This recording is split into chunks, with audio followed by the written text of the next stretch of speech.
₹500 द्या. हो. अवघडच काम आहे होय. तुझ्या काय बापाची फॅक्टरी आहे? असं काय करताय? बरं ठीक आहे. म्हणतात ना मुलीची इच्छा पूर्ण करायची असते, तसंच एक प्रयत्न आपण असं करूयात, एक जादू करूयात आणि त्या जादूच्या मार्फत सर्वांना ₹500 देऊन टाकूया. चालेल? हो चालेल. मी एक सूचना सांगतो. एक म्हटलं की सर्वांनी हात चोळायचे, आताच नाही. एक म्हटल्याच्या नंतर सांगेल त्यावेळेस.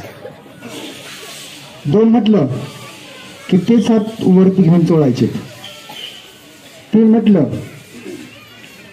की हातामध्ये तुमच्या पाहायचंय, प्रत्येकाच्या हातामध्ये नवी कोरी 500ची नोट आली असेल. पण नाही का, याला काही नियम आहेत. जर तुम्ही शेजारच्या महिलेने केलं नाही तर शेजारच्या महिलेला पण येणार नाही. त्याच्यामुळं सर्वांना काय करायचं, उत्तेजित करायचं की तू पण कर बाई, वाटल्यास तर आपण 500 घेऊ, पण तो हे करूया. ओके, सर्वांच्या लक्षात आली सूचना? सर्वांच्या लक्षात आली का? 1 म्हटलं की हात चोळायचे, 2 म्हटलं की हात डोक्यावरती घेऊन चोळायचे, 3 म्हटलं की हातामध्ये तुमच्या नवी कोरी 500ची नोट आलेली असेल ती पाहायची आणि परत जाताना मला द्यायची. 1 सर्वांनी हात चोळायचे, हात चोळायचे. चोळा जोरात, जास्त चोळू नका, नोट फाटेल. जास्त पण चोळू नका. 2 डोक्यावरती हात करायचे, चोळायचे हात जोरात, थांबवायचे. थांबा. सर्वांनी मला हात जोडून वर हात करून नमस्कार केला, त्याबद्दल सर्वांचे मनापासून आभार आणि धन्यवाद. माहीत होतं, बरं झालं. असो, सर्वप्रथम आपण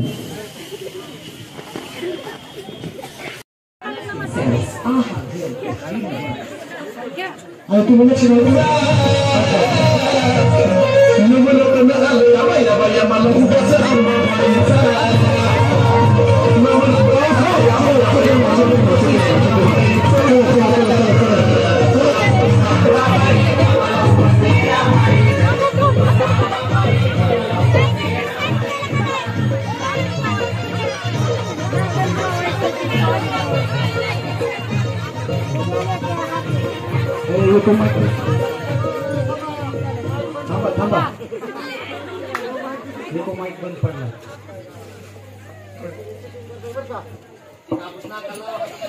कापूस तुम्ही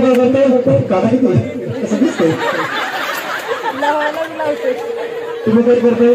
कापूस आहे ना, तो नागाला चिटकायचा आणि तिथे गेले हात लावायचा नाही, कापसाला हाताने काढायचं नाही, मुंडकं हलवायचं, बरोबर कापूस पडतो. ठीक आहे, बरं किती कापूस आहे तुमचे, ह्याच्यात टाकायचे, त्यातलं कापूस करा, सगळं करा. नाही ते बाजूला घातली का, डाळ करायचं.